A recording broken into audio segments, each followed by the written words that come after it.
This morning we will discuss things generally and have questions and answers. So take part in it as much as you wish. But to give ourselves some things to think about, around which to discuss things, write down the following, please. 2 short sentences. Weariness provides opportunity. Period. Weariness provides opportunity. Period.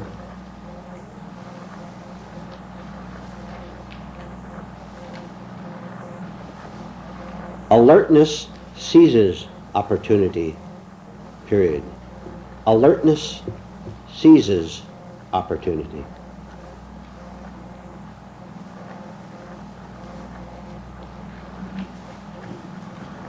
And just set that aside for now. Once you have it, we'll come back to it later on. Did you miss it, Larry? I don't know how to spell seizes. It's EI.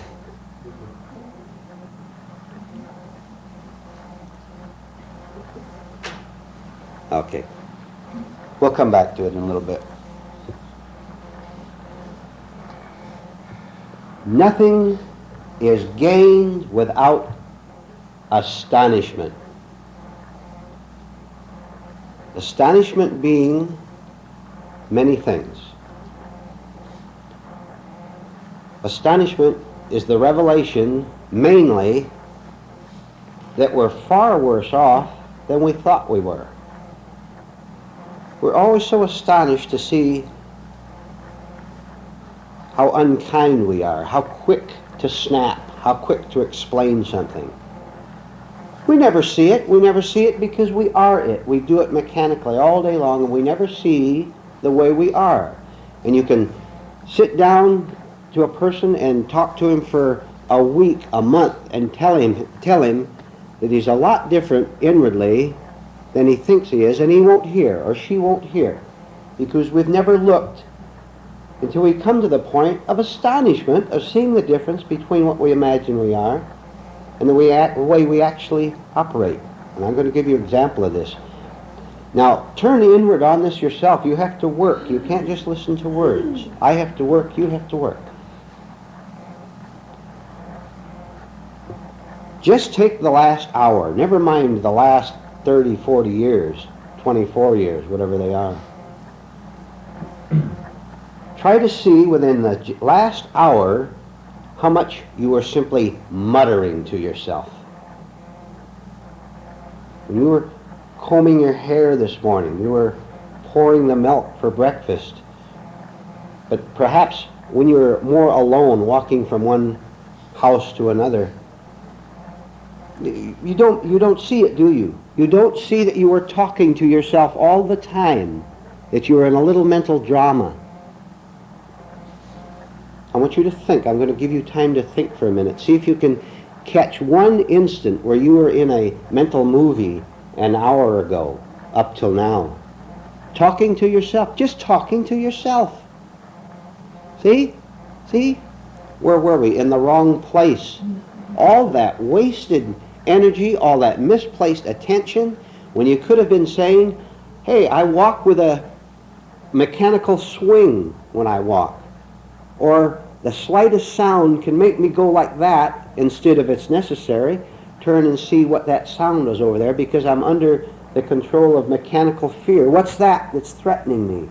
See, that's what we could have been doing the last hour, but we didn't. Because we are running through our mind something that happened last night or a week ago, or how should I behave the minute the meeting is over? Should I do this?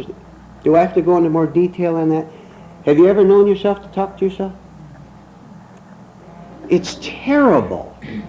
This is the thing. Look, what are we here for? We asked this question last night, didn't we? Why are we here? We're here to wake up. And you know what that means, because we have a sensing of what sleep is. On the way home, any of us, all of us, in the car or in the airplane, let's snap it right there instead of looking out the window and going into a daydream about something. Catch yourself in that daydream, into that talking to yourself, and snap it and break it. And then you can see, as Sally brought out in her talk yesterday, I believe it was Sally, what is my physical position? Now you know at least your physical position. You're sitting like this. Or you might have been sitting tense, or slouching, or whatever. So we lose the value of attention when we're in inner blabbing. It's not wasted anymore. Okay, read out loud so I don't miss the exact words. Joan, please, those two sentences there. Weariness provides opportunity. Weariness provides opportunity. Alertness seizes opportunity. Alertness seizes opportunity. There's the whole story of the first steps of getting out. Do you see it? Do you see it? How could it be put any simpler than that? We've used many phrases. We've talked about being fed up, which is pretty good because you know what it is to be fed up, don't you? We've all had, especially emotional situations where the fighting in the family, we get so fed up with it. We know what it means to get fed up. We can feel it. Weariness is another thing, practically the same thing, but weariness turns off into a little different direction, where there might be that part of the weariness that asks the question, could there be something else than this bickering and this being afraid? Every time I see someone, I have to put on the mask or find the right words to say to them.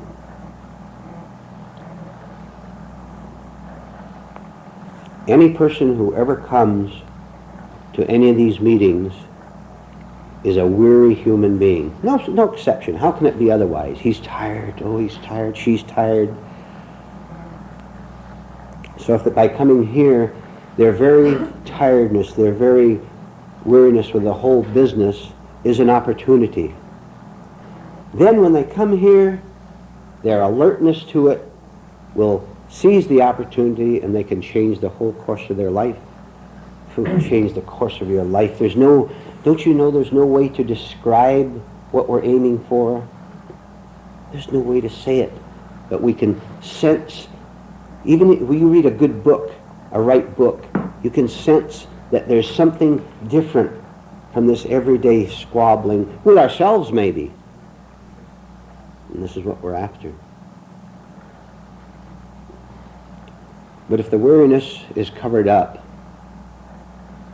with how many lies? 10,000 lies. Then there's no opportunity at all.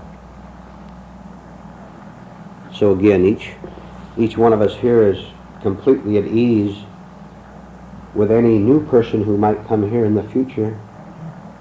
We sit here and we talk about these things.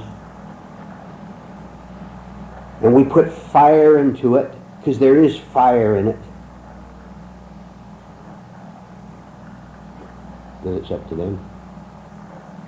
No guilt, no responsibility of their receptivity or lack of it. Now let's talk about us. These are the new people who might come, and you can see it in their faces, can't you? All right? We can look in the mirror, or we can take a psychological photograph of ourselves and see how weary we are of it. And we ask,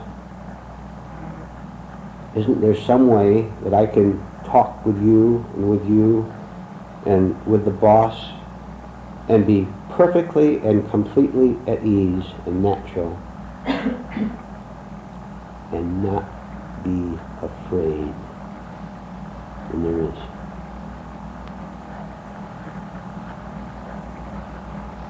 Our aim, okay, all right. Our aim is to not be afraid of anyone or anything. If you're tired enough of being afraid, this is our opportunity to get over it.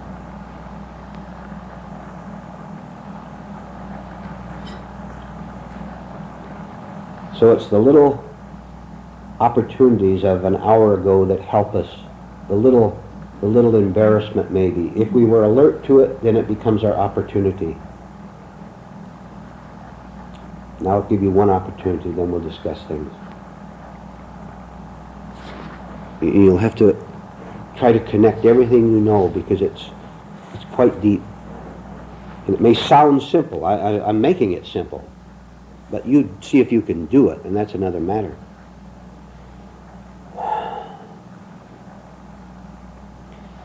At this very instant, I'm going to gesture to several of you. This lady and this gentleman, this gentleman, this lady, this lady. At this very instant, each one of us here in this room is completely free of fear, of anxiety, of weariness, and every other negative state. Right now. Now this is a fact. It's not something out of a book. It's not something to look forward to, because that would be in time. And freedom is not in time. It is now. And again, this isn't a quotation. I know this is a fact. So that if you were living with yourself, your real self, right now, then we would have this state of total freedom from fear, of guilt of the past, of tension and anxiety toward the future. Because the all, capital A, is not in time at all. Now, you can prove this for yourself, which is the only proof there is, right? The only proof is what I see, what I do myself, and what you do for yourself.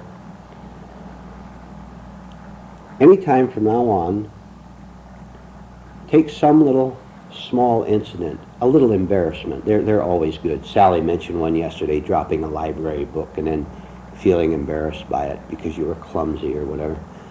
You find your own small embarrassment. Now listen, you've got to get it. A little embarrassment. You spill the coffee. You spill your coffee, okay.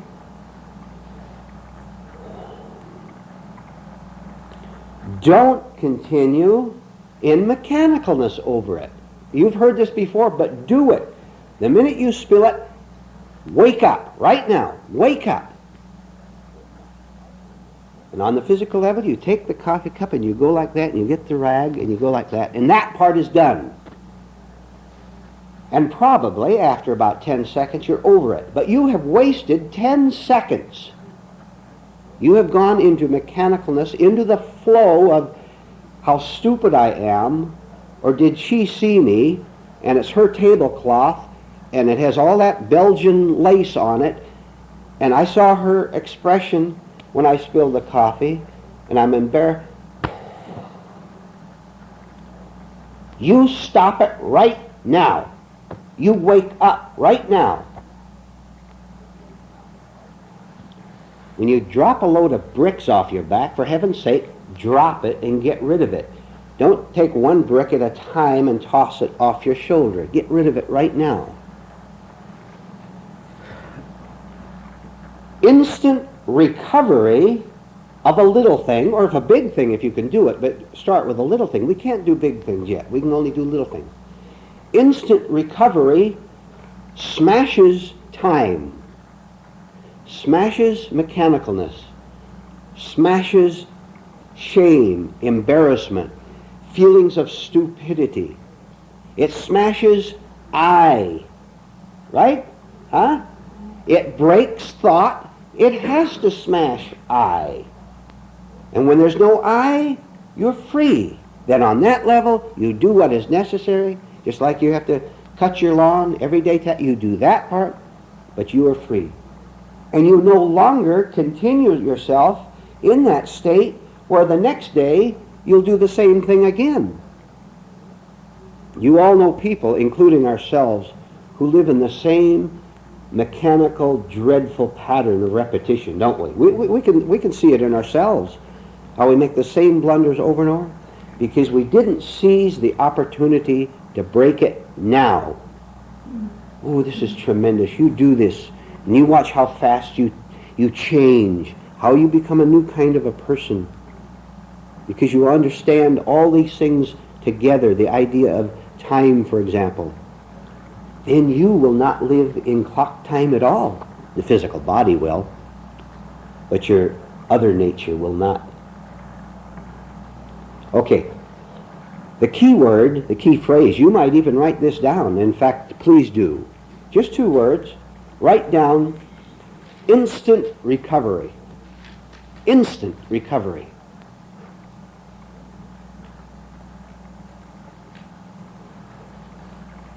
So that I don't carry this mechanical self in time, therefore mechanicalness living in time will have to repeat itself. In another way, maybe, a different form. I meet someone, attractive girl, and it's great, and we fight, inevitably.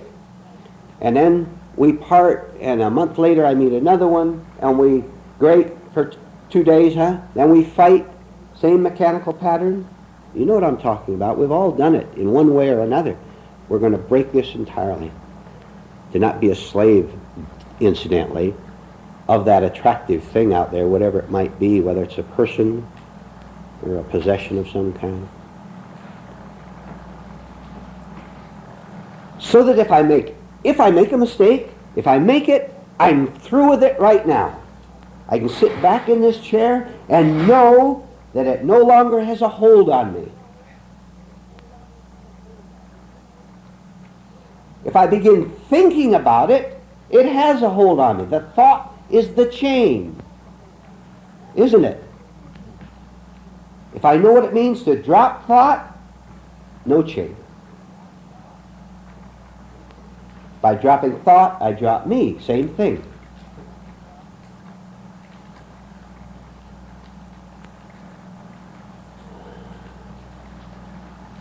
Then in the absence of me, of you, how can there be any embarrassment? How can there be any fear, any tension, any yearning for someone or something to make me feel better? There's no one there who wants to feel better. There's no one there who wants anything at all. Which is being out of it, which is liberty.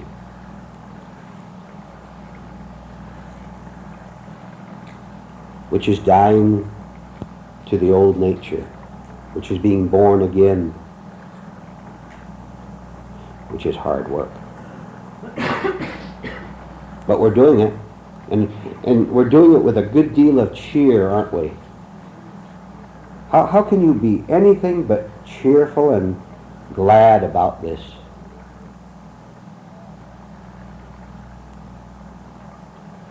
There's nothing else on earth to be cheerful about, is there?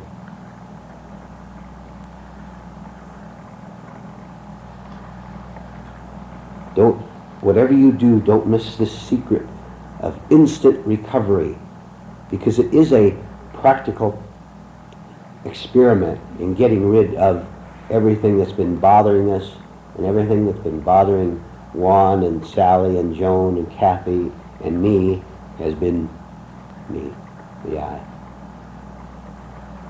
Goodbye. We say goodbye to it. Isn't that great?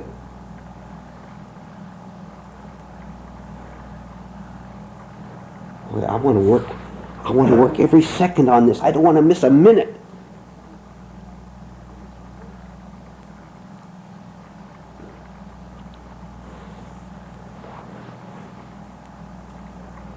Which is not an anxiety over it. You're anxious, we are anxious, when we're trying to confirm this phony personality which has been getting us into trouble, when we want to hang on to it. Anxiety is involved in that. There's no anxiety involved in extinguishing the false personality that we've been living in.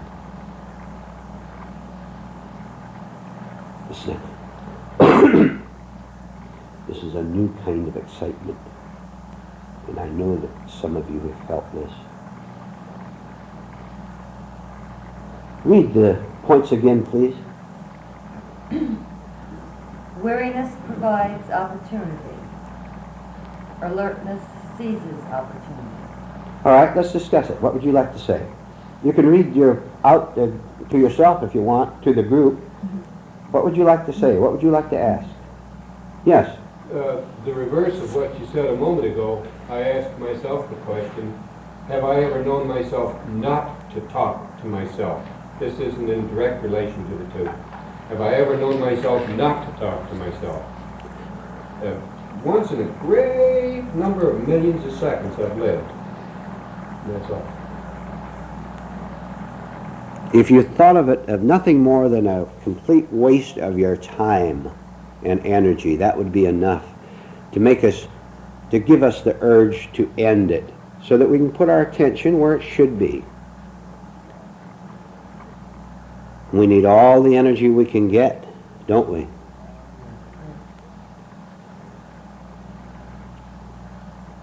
Most of the time, Vernon, when we do catch ourselves in these self-talking situations, are we merely then shifting to another? I mean, I might catch myself, say, walking through the orchard, and I realize I'm daydreaming or thinking about something else. It's very difficult to just blank it all out. Usually I'm shifting into another scene, basically. But at least I'm starting to become aware that I am talking. Right. Yeah. Most of our shifts in daydreaming are purely accidental. You're walking in your orange groves, daydreaming about something, and your sight goes on to a particularly large orange, and then that changes the association. But this is accidental shifting from one to another. I know you know this. What we're trying to do is make a conscious effort to break the whole chain.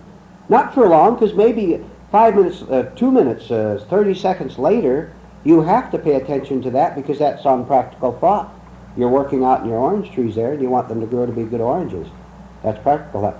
We're simply trying to make a conscious effort to break mechanical, accidental associations. It'll come back. Oh, it'll come back. But we break it, we break it, we break it, we break it. And every time we do, we get a little more aware of what we're trying to do. The task becomes clearer. And that itself is a great help. So eventually your aim becomes stronger. And you say, no more, not this time, not this time. It'll catch you again, but no, not this time, no. This is what is known as waking up. Getting out of unnecessary, wasteful thought.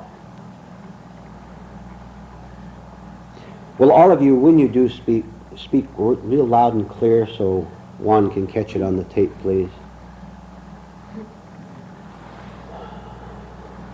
Find a place, we'll shift perhaps between these two topics, but find a place where you're tired about something. What are you tired of? Isolate it for a moment, just look at it. Where are you tired of something?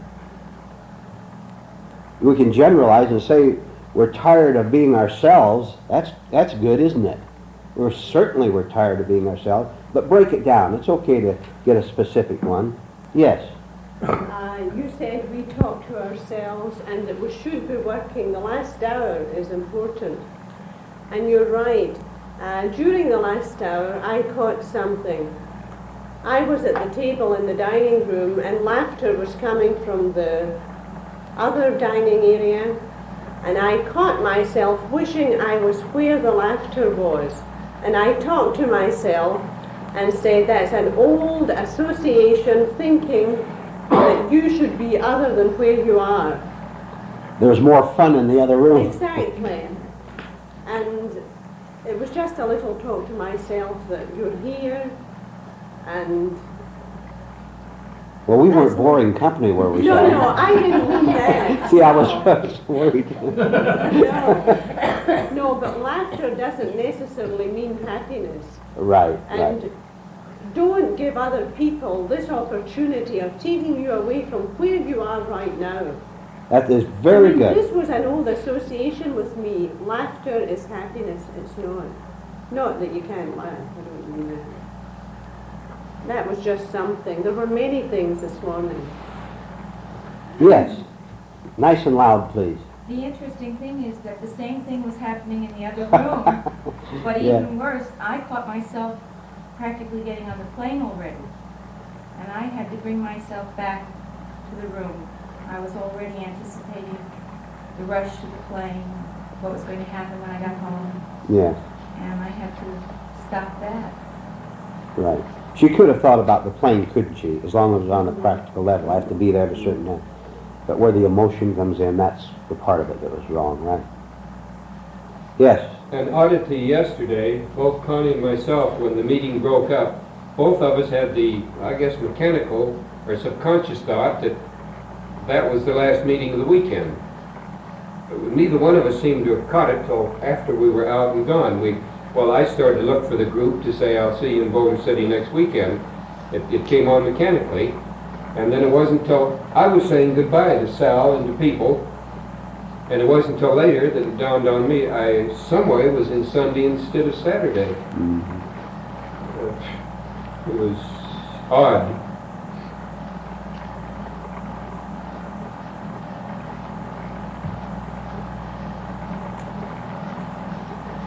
How many of you, may I see your hand please, how many of you find, I'm not inviting a particular kind of response, I'm leading up to something. How many of you find these meetings interesting?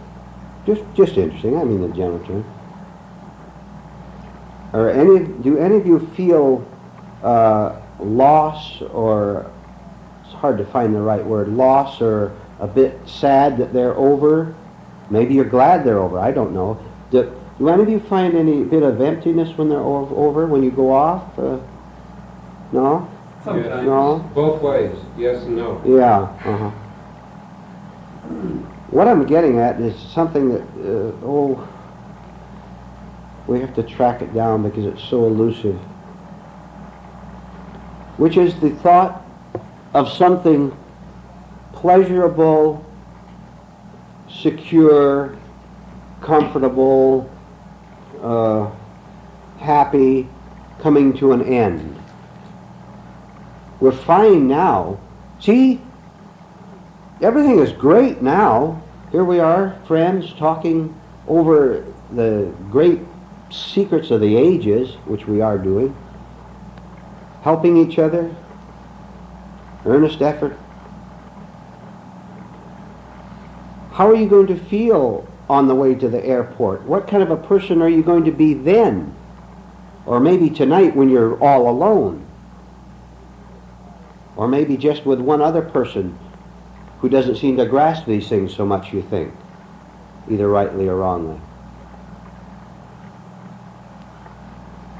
Can you catch any kind of a feeling at all that you'll be lost again once you lose the atmosphere here? This may be much more deeper in you than you can imagine, much more subtle than you can imagine. So don't make any assumptions on it. Because you should be able to go out of here in the same spirit as you have right here now, because there's no division in you.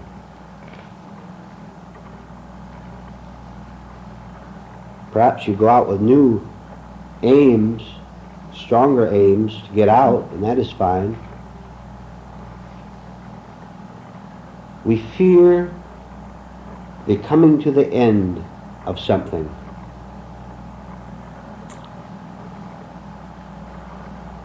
How about the coming to the end of life? Huh? See?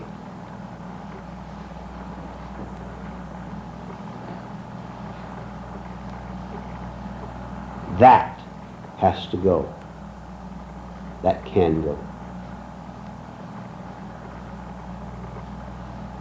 And if it doesn't, then we live in unconscious self-torment. Right? What else? Aren't you glad that we don't spare anything here? That we don't stop short? We go to the very end of things.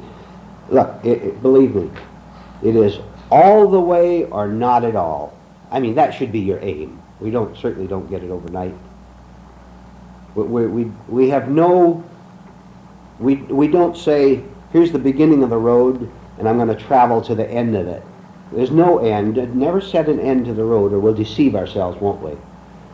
Think we've got it when we haven't. There's no end. Forget it. Just walk. That's all. Walk. And by that way, we do get rid of these unconscious, unknown fears and anxieties that we have in ourselves, which is what we are after. Yes? When you were talking there, Vernon, I was thinking weariness. One of my wearinesses was that something always had to be happening. Something in the outer always had to be happening. And you sense that ties in with this fear of something coming to an end. If something always has, we have to be looking forward to something. Something always has to be happening. That's a weary way to live. And Yeah. probably one of the things that Right. brought most of us into this movie.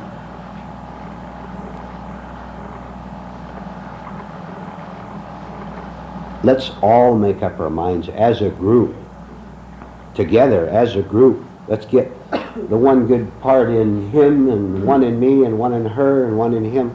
Let's get all these good one parts together and determine that we're going to go on and on and on and on, and not waste time in self-blame or any other stupid things that we might do while on the way. That has nothing to do with it, does it?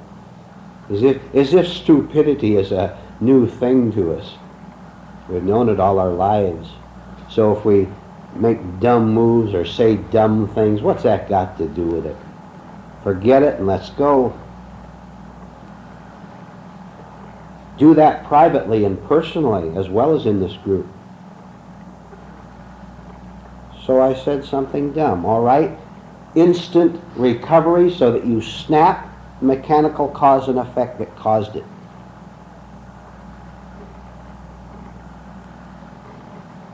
That's what we're doing, are we not? Breaking cause and effect, which are on the level of thought. I think I'm lonely.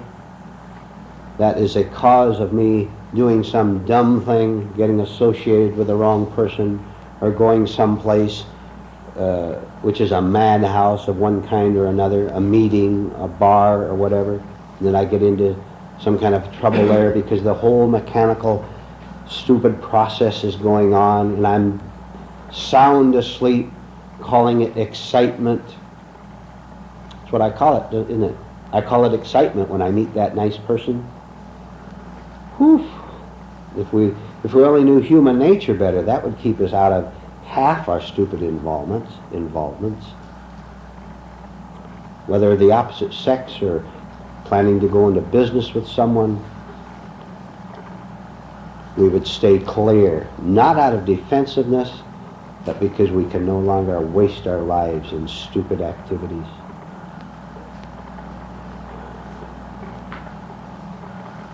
I don't want to waste any more time, do you?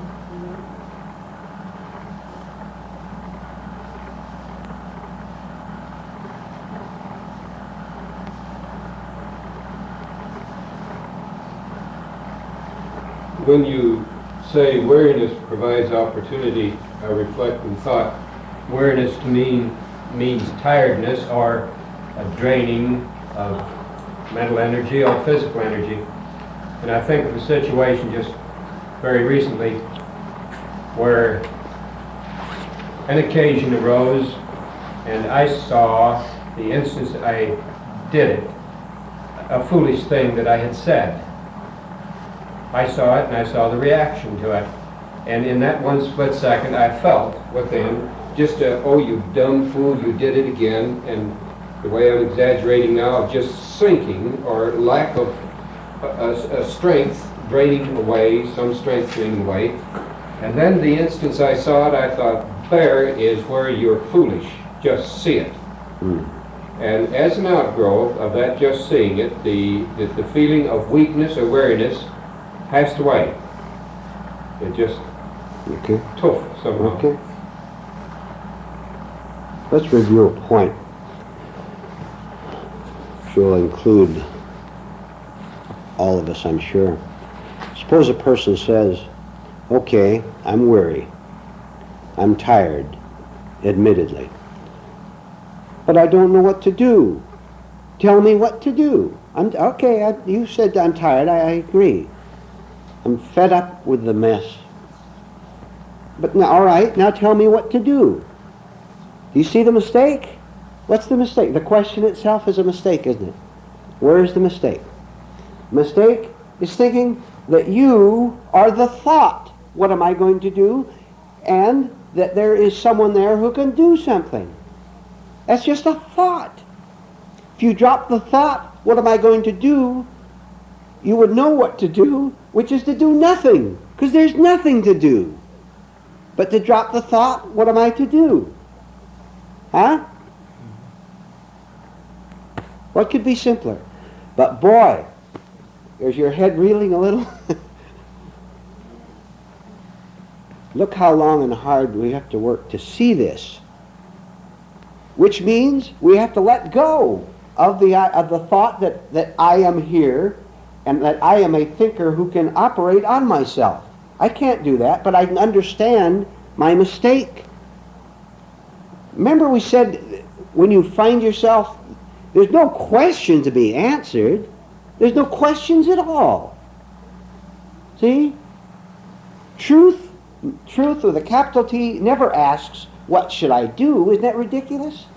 It just is. An orange tree out there doesn't ask, how do I grow? It just does. There's no thinking about it. If an orange tree asked, how do I grow, it would be a neurotic orange tree. And it would be therefore divided within itself. So the orange tree would have to stop thinking what to do and be what it is. And what it is a whole unit that's complete and connected with everything else on it, connected with the sun, isn't it? Connected with the water, the roots, connected with everything, which we are. So when we are one with ourselves, using thought only for practical purposes and for thinking about these things, because this is a practical purpose on its own level, look, it is pure egotism and a pure wrong move to ask, but what am I going to do? Now someone repeat back to me why that is wrong. If you ask, what am I going to do? Well, first of all, you know that the despair is wrong, don't you? What am I going to do? Why is it wrong? Tell me. I am the thought, I am frozen in the thought, and I can do nothing. I can't think my way out of where I thought my way in. Very good. Now someone add to it in your own words. What to do is the, as I call it, what to do is the rascal. That's the one that causes the whole thing, the whole anxiety and frustration. What I is talking. Good. Yeah. Yeah. Question. Go ahead, Joan, and then Nick. Go Well, ahead. the question is saying there's somebody here, and this somebody can do something. Which is a thought. It's a thought. And thought cannot rise above itself. Go ahead, Nick. We feel compelled that we have to do something. We don't really have to do anything. No. We just have to see. Look how simple. Look how we've simplified the whole thing with one understanding. Look. It should leave us breathless. Okay, cut it off and change over.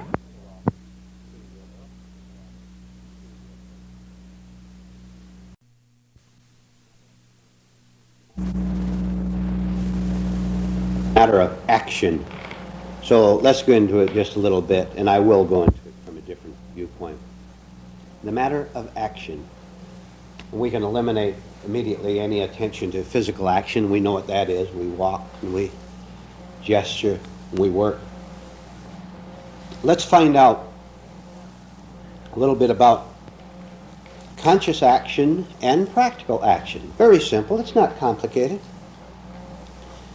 If I'm working out in the orange grove out there, taking care of the cultivation of the trees, that is practical action, and I give my thought to it. Or I give my thought to our favorite illustration of cooking dinner. That is practical action. That is not wrong. It is necessary action. Without that, you couldn't live in the physical body. We have to do those things. Then there's the action of an understanding, which is not in thought. Taking care of your orange trees and cooking dinner is a matter of thought, of memory. And to do it purely, in pure action in taking care of your orange trees, there's no I there that I must be the best orchardist in town. There's no I there at all. You're not trying to get an ego gratification out of it. You simply do it because it's a practical thing. I don't think we have to go into that. So as long as thought doesn't have vanity connected with it, it is fine. And that is not a state of sleep. That's not wrong. Sleep is when you are in it and think that you exist as that thought. You're not asleep when you're taking care of the oranges or cooking dinner. You're doing a practical thing. And that is not negative. How can it be negative to cook dinner? That's fine. So, it is better to approach it to say, what is wrong action?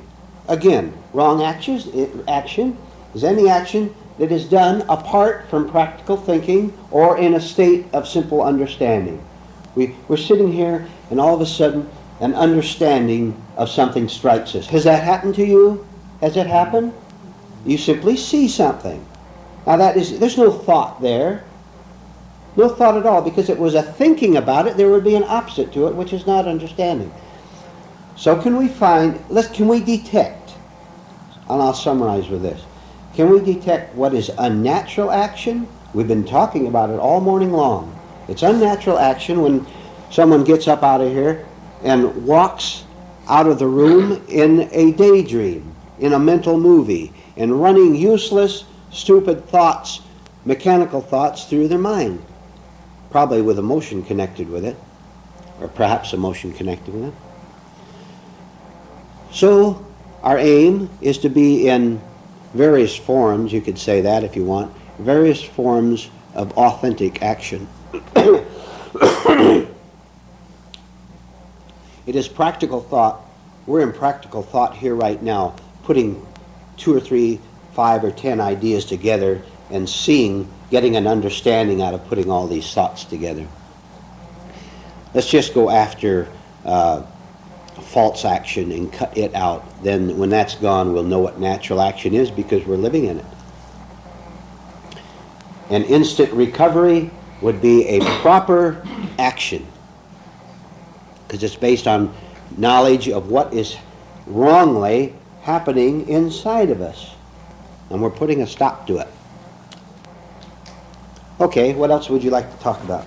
Go ahead, Larry. It is wrong action to react to the mask worn by another person. Very good, yes. Excellent. Sally gave an illustration. Give that to us, please, about the unconscious intimidation. Yes. Go ahead, give us the whole story. I mentioned that sometimes people unconsciously intimidate us by the look on their face. And Connects with what Larry this is said. just exactly what Larry said. And boy, we have to be alert to that. I'm not going to be influenced by the mask on anyone's face. I'm going to listen to what you're saying. All right, but we went a little more specific into it. Suppose 2 new people come here some morning, okay? They sit on that couch, just as these 2 ladies are here. And may I use your examples? This lady is interested. She wants to know what it's all about. But she brought this lady, her friend, with her. And this lady is bored to tears. Her favorite TV program is on, and she wanted to watch it. Well, my friend said to come, so I'll go. But I've been to so many of these self-improvement groups, and nothing good has happened to me, so why should I go to another, and all that. So this lady, who is bored, and she already knows more than anybody in the room anyway, so why should she pay any attention? So she sits back and slouches, and she goes like that. She looks up at the ceiling, and she daydreams, and all that. And this lady, out of the corner of her eye, is watching her. See? And she's weak herself. She is permitting herself to be robbed by that lady. But then the point was being, we're not going to permit us to be robbed by any of that. Well, I'm sure we're not on that level where we're so easily influenced. But you know, very seriously, this is the thing that happens, and how two weak people can destroy each other and destroy the other person's opportunity because she's weak. She looks at her, and because she's mechanical, she says, well, I guess I should be bored too. So she starts to... That's right. See how we destroy each other when we're asleep, not knowing it. And that woman will go home, and on the way home in the car, she'll preach a sermon to her and tell her about all the wonderful things she knows that are much smarter than any group here. So they both go back to their TV shows and end up miserable. And infect everyone they meet with their own misery. Now we're through with you as examples. Yes? Well, I was thinking, too, that I caught myself where I bring someone, and then instead of paying attention, I'm wondering how she's accepting it, or if she's accepting it, and how I can explain this point. If I assume, that maybe she's taking a wrong viewpoint, and I'm going over in my mind how I'm going to explain it to her when we get out of this room, and I'm not. Well, Sally had a good point. Let's pay attention to what is going on in the class as the teaching operation, whether it's not necessarily me, but Kathy or Larry saying something. Let's pay attention. Let's give our attention to it and see what we can get out of it. That's right action. Right action. Right attention is right action. Oh, that's good. Right attention is right action. Get that down, if you wish.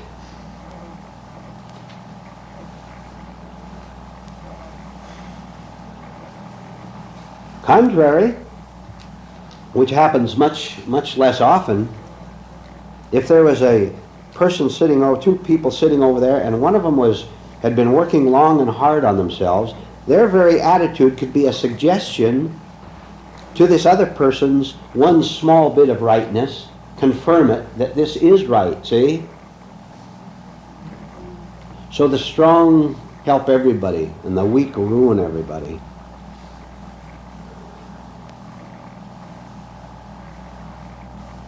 The weak can't ruin you, though, if you're alert. Right. The weak can only ruin the weak. Yes. But sometimes those that are weak seem so strong. Oh, yes. Yes, we've gone into this many times, haven't we? But are any of you ever fooled anymore by television personalities who appear strong? Are any of you still gullible? Come on, admit it. No? Yes? I don't want it. You're not fooled anymore, are you? Huh? Not as much. Less. Not as much? That means you're not living from yourself when you're impressed by them. Yes. I know not what bearing this has on the class or anything, Vernon, but in the city here, just 2 or 3 nights ago, a 17 to 18-year-old young man broke into a mobile home, was ransacking, and he was killed by a shot from a shotgun blast. Not known, accidental, anyone else or anything. He is unidentified as of yesterday.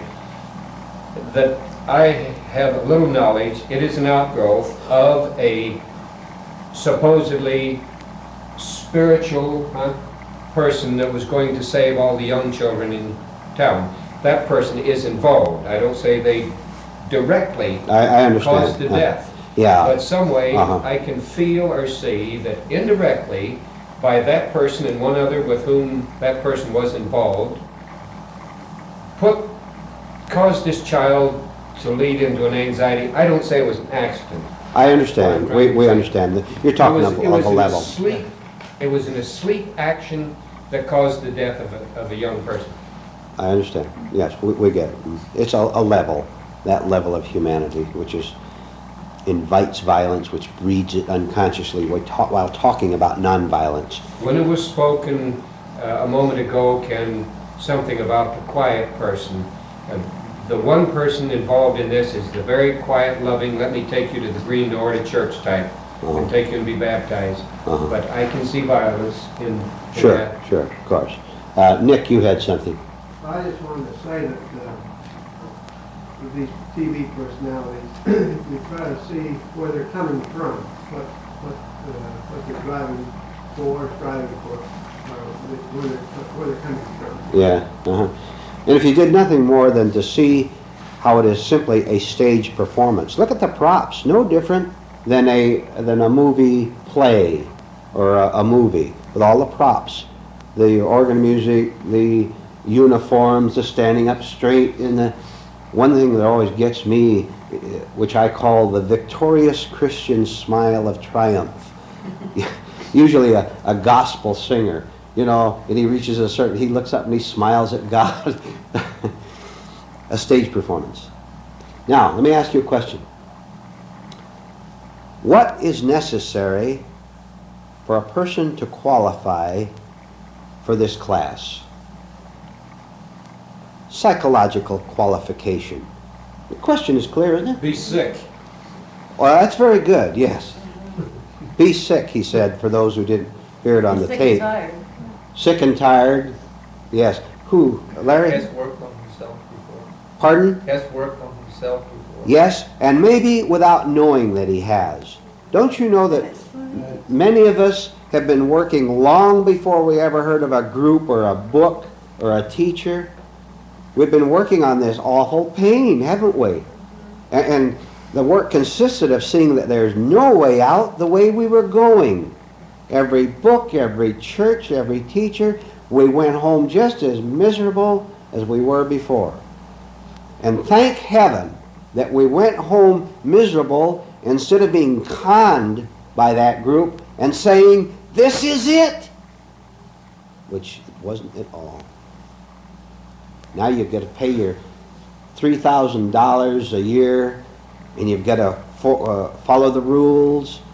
But you get rewards too, don't you? You get the certificate for the wall, and you get being called a nice, pleasant-sounding name that makes it seem as if you know what you're talking about. And you get the reward of every time you go to the meeting, you see good old Bill and good old Helen there. You're good old friends, and you're all destroying each other. What are the... Yeah, go ahead. A great wish to get out. A great wish to get out would be a necessary qualification. What else do you need? A person that gets a tremendous shock to be qualified for this. Yeah, Here. yeah. He has to have it. The pain. Yeah. A little bit of true feeling that there is a real way to live. That comes later on, doesn't it? We don't know how to live. We just see that the life isn't worth living this way. Oh, it's okay. We get to that eventually as we make room for it. For example, by giving up our anguish. Is this clear to you that anguish and desperation has to go? That's all we have. Agreed. That's all we have. But don't we see that has to go? And you see how easy that is to give up, because that is all you have of you. All I have is my hell. And you're not going to give up your hell very easily, because that means the death of you, which is what we're after. I give up a little of my anguish. For example, bitterness. You've ever known anyone who's bitter? Have you ever been bitter? You know what bitterness is, don't you? Okay, I come here in my bitterness, just loaded with it, you know. You can tell by my face, by little comments and things like that, bitterness. It may take me years to see that I have to give that up before I can find the truth. If I can give that little thing up, which will connect with other things, of course, but if I can give that up, I will have made room, see. Now I've made that much room for what I need to know. For example, I could simply know that my bitterness is another attempt to hang on to my false identity of me. As long as I'm bitter, I'm me. But I see I have to die to me, which is bitterness. And the fight, oh, the fight. It's a terrible fight, isn't it?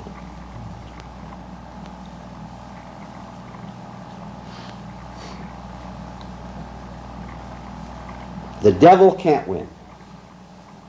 The terrible fight But at a certain point, you know you've got it.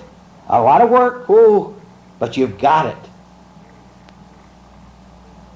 You know the old ways can no longer hang on to you, no longer jump on you. Oh, they may jump on your back, but instant recovery throws them off. On you go.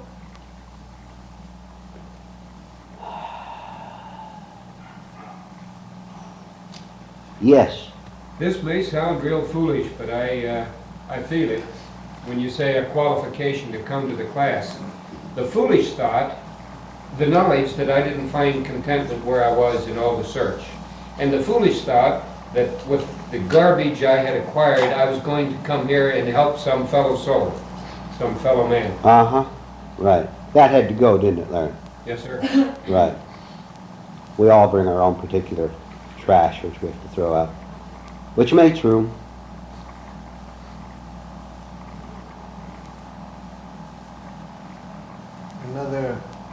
Another thing to make us qualify for this, to see and not to be afraid of being humiliated.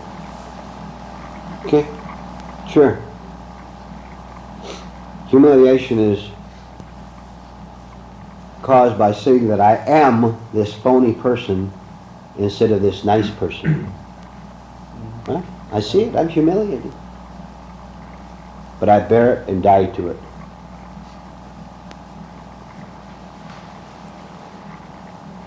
Unaccepted humiliation will only, put it simply, make it worse, won't it? It'll only harden the false parts of us. Unaccepted humiliation. Like resenting it, striking back, getting revenge.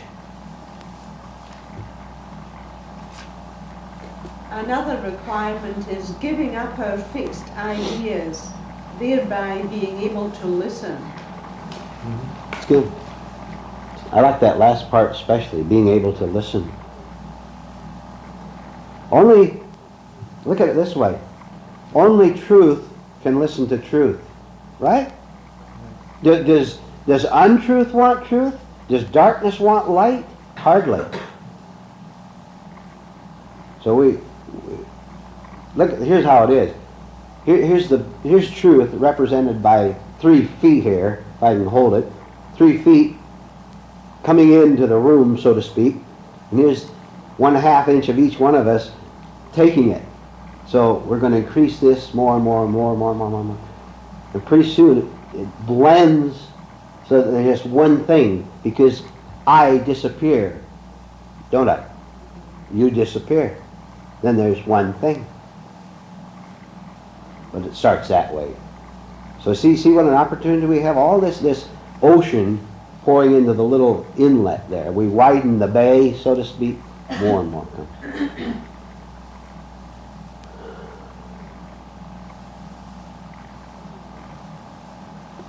Anything you want to talk about from here on out, we'll talk about.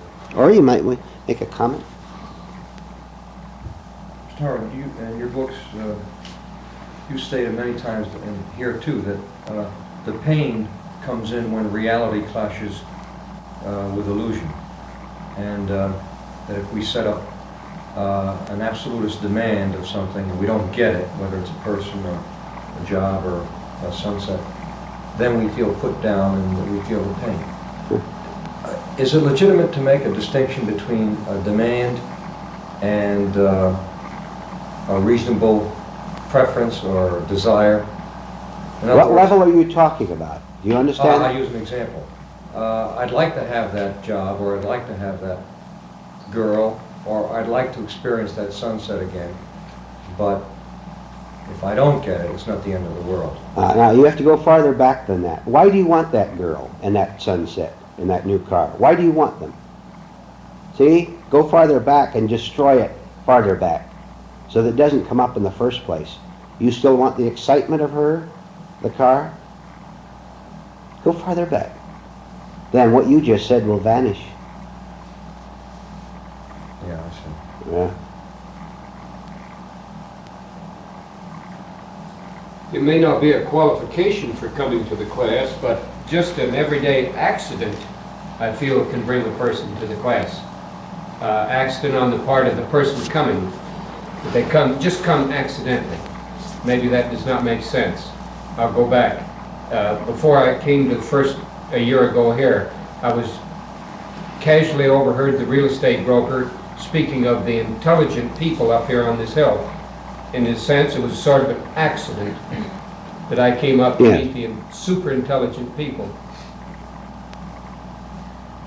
Sure? Yes, sir. What Sal was talking about, that's actually living in the past. Yeah. He Thought. has had the experience and he wants to have the same experience Right. again. Because he wants the thrill of it, because the thrill of it affirms something in here that wants to stay alive, which he can't permit to stay alive. False feeling of life. Look how often we come back to this idea of a false feeling of life. The death of the false feeling of life is life with a capital L.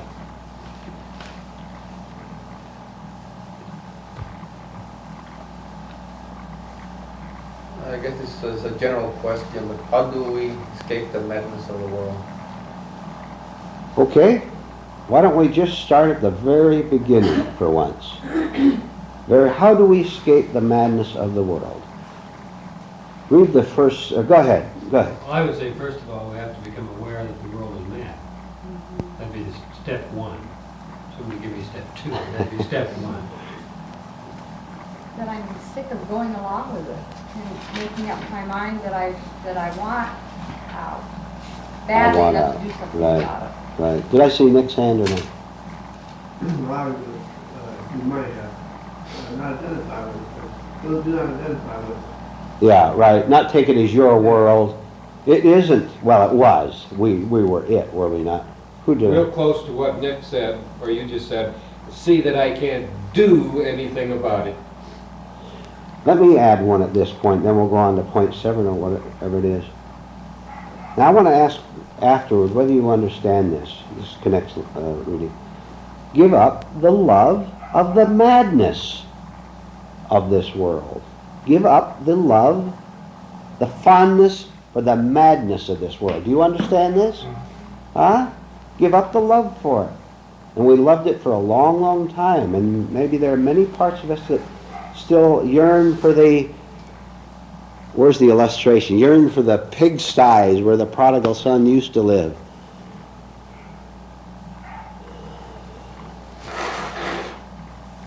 Okay, how do we escape the madness of the world, Sally? How do we escape it? How do we escape the madness of the world? By seeing that I am the madness. And by refusing to live from this madness, having something else, giving up the part of the madness so that the real can take its place. Nope. The madness is affirming me. Yeah, And I false want feeling to of life. Right, Right, I want to right. hold on to Sally. Yeah, yeah.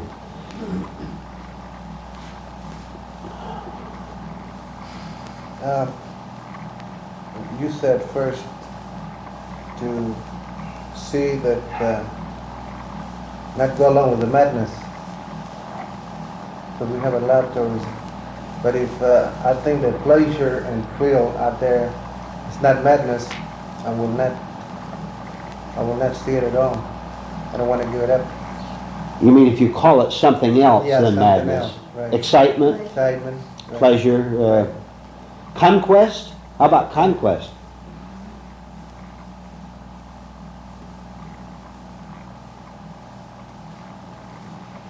I was thinking that, when you're not to have, like, if you have one thing, then you're going to have the opposite. See if I can say this. Like, I got to thinking that, well, if I'm not to be excited about something so that I won't have this Depressed. and then I thought, well, gee, then I'll just be a blob. I know. That's a very common question. Go ahead, Michelle. That's how. Oh, very I, good. I can't Oh, see sure. beyond this at this point. I know. And so imagination gets to work and says, Well, as soon as I reach this state where that man says, I'll really get a great excitement about everything will excite me. I'll get up out of bed with a bounce and all this is imagination, isn't it? There is no way on earth this can be explained, but you can experience it. Now look, you just continue. That's what you have to do and what you can do. Forget all else. We just go into imagination, don't we, of what it will be like. We simply change the scenery and think we have a new world, which is what we've discussed this many times. People who get rid of one wife and get another, they think they got a new world. It's just the same hell with a new background. Take one little step at a time, you'll see. I'll tell you and you and you and myself that this is right. This is right. How many of you have had 500 wrong trails? 600? They had to be exhausted, didn't they, Larry? Vernon, what you just said there, connected with the work here and what you said about I'll become what that man said. We're trying to bring an imagination of feeling this with the old feelings of the past. Is fear a punishing emotion? Yes or no? Is fear a punishing emotion? Why don't you drop the fear of what it will be like? That'll answer the whole question. Drop the fear of what it will be like. See, we're so anxious, we want to hang on to the bus. Look, we're sick and tired of that bus and all those mad people in there, and we're just as mad as the next man. We want to get off of that bus, but I'm not going out on that prairie all alone. Tell me that the prairie has another better bus on it, huh? All buses are mad. You got to get out of it altogether. There's no better bus. There's only the getting off of the bus altogether. How many times have we gone into this? We've even called it about 10 different things. We've called it taking the leap in the dark. We've called it jumping off the end of the diving board into the unknown great swimming pool of life. We've called it many things. Getting off the bus is another. Standing not knowing where I'm going to go or what am I going to do when I get off the bus. Which is terribly scary, but you do it anyway, don't we? You have no choice. Okay, stay on the bus. Go on down to misery. Get in a dozen accidents along the way. If that's what you want. Go ahead. I'm getting off. I don't know about you. I'm getting off. Yes? Well, as you said, there's no way to explain these things. You have to really take the little ideas or gold or jewels or whatever you want to call them that we get in these kind of sessions and try it. Yeah. That's the only way that you can do it. If it makes sense to see that the world is mad, which we really know deep down anyway, start living that way, knowing that that's the way it is, and you'll see something different.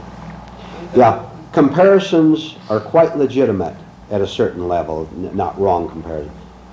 How many of you, real honestly, how many of you really know that you are that much different? I can't get my hands too close. That much different now than you were 2 years ago. That much. That's all. That's all. See? All right. Isn't that tremendous? Comparison. We can see.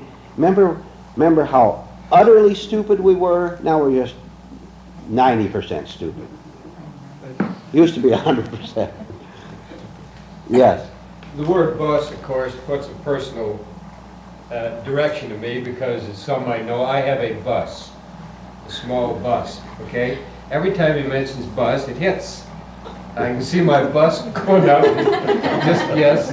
Is there any relationship to the fact you didn't come up with the bus?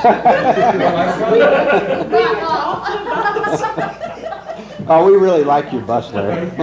No, I'll keep it. Anyway, yesterday afternoon, I was unloading. I was getting rid of some of the junk. And I was connecting physical, getting rid of the junk. I shove it off on Mark. That's the name of the game. And at the same time, each time I would come across some little thing, the screen door plunger. I would see the other thoughts come in. Oh, don't throw this away, maybe Sally can use it. And then, don't throw this away, I need it. And then trying to associate this 14-inch Stilson wrench with some of the junk that I had carried in my psychological bus up here. And in a feeling within of maybe taking a brick off the shoulder, as you speak, to take this one whole box of thing and not go through and appraise all the nickel dime value, sit down and say, Mark, have fun, and shove it into his shed. Well, we can do that psychologically fine. I was trying to associate Yeah. physical with Yeah.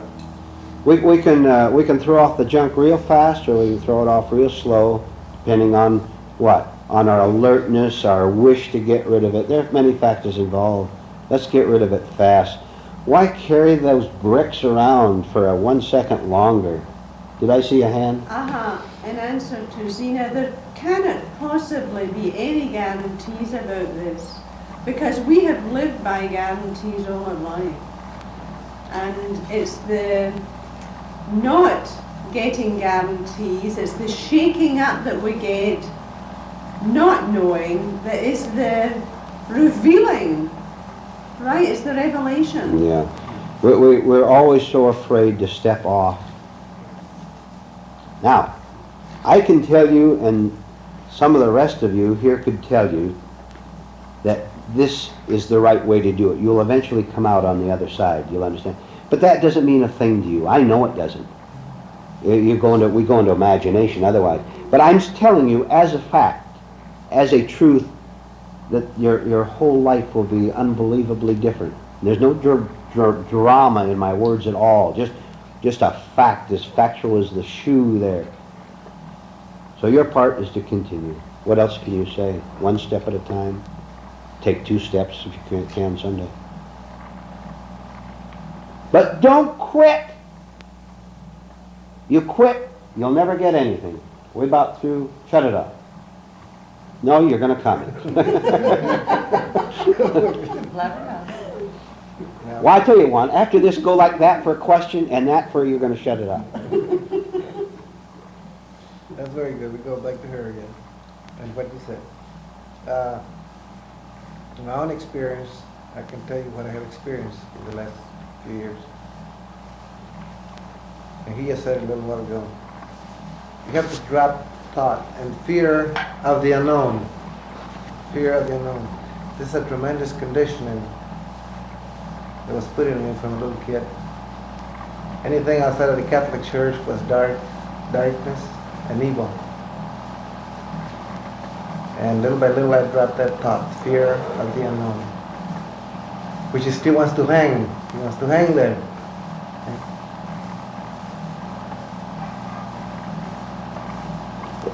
Just to die. As if our securities of the past have made us secure. Right. You're hanging on to that?